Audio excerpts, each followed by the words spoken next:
Bayke koy beriniz. Bayke.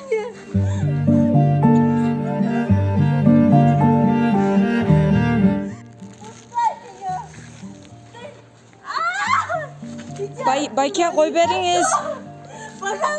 Bayke. Çürüz. Çürüz. Bu ayalı olur mu? Niye bu? Niye? Ayalı olsa oluş gerekti. Çürüz. Biraz süleş alayım mı? Hazır süleş oturgan avalda meskensizler da Bayke. Siz özünüzgө geliniz, eje dagы özüne gelsin. Gece men kechki saat 7'ler çamasında жумуштан чыгып баратып, зордук зомбулукка күбө болдум. Эркек аялдан эркине карабастан уруп согуп, жаман сөздөрдүн баары менен тилдеп, машинага салам деп сүдүрөп жүргөн экен. Билбейм, ал кыз мен жумуштан чыкканга чейин канча убакыт каршылык көрсөтүп жүрдү ошол жерде. Кийин мен ал кыздан сурасам, бул менин мурунку жолдошум, азыр жашабайбыз, бирок дайыма мени ушинтип коркутуп, үркүтүп, зордук зомбулук көрсөтүп келет. Ортобузда балабыз бар, мен ушуга чейин чыдап балам деп жашап жүрдүм. Бирок акыры чыдай албай кетип калсам, дагы ушинтип келип атат, деди.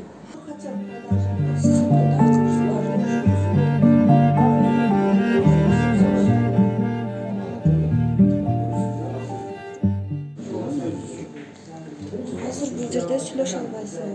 Сизге ордер жазып берди. Ордер не dedi? Kim уруксат берди? Келип документ көрсөтөсүз. Документти көрсөтүңүз. Мен жөнөкөй эле жаранмын. Мен сиздин зордук зомбулук кылып атканыңызды көрүп турам ушул жерде. Çok güzel de bu.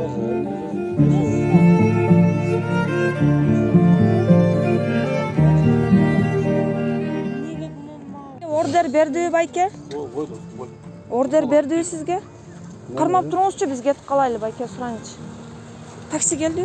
Men ayağım ne koydu oldu ve ortalığı bize kaynağı tasavvur ayağım. Yok. Бул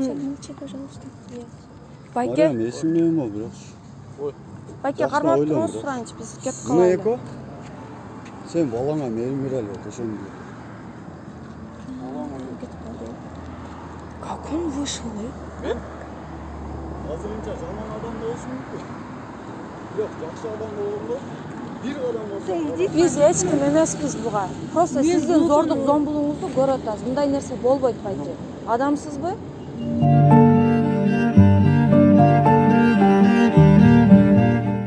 Ош шаардык иштер башкармалыгына 2022-жылдын 26-июл күнү Ош шаарынын 2000-жылы туулган Эмма аттуу келин арыз менен кайрылган. Себеби ал 25-июл күнү болжол менен 19:45 чамасында Ош шаарында Ленин көчөсүндө орун алган Престиж чач тарышкананын жанында өзүнүн мурда жашаган жолдошу сабап денесине забал келтиргендигин билдирген. Бул боюнча Ош шаардык иштер башкармалыгына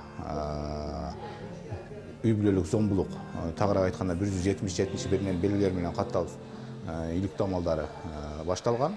Бүгүнкү күндө жабыркаган келинге соттук медициналык экспертиза дайындалып, коргоо ордери берилген.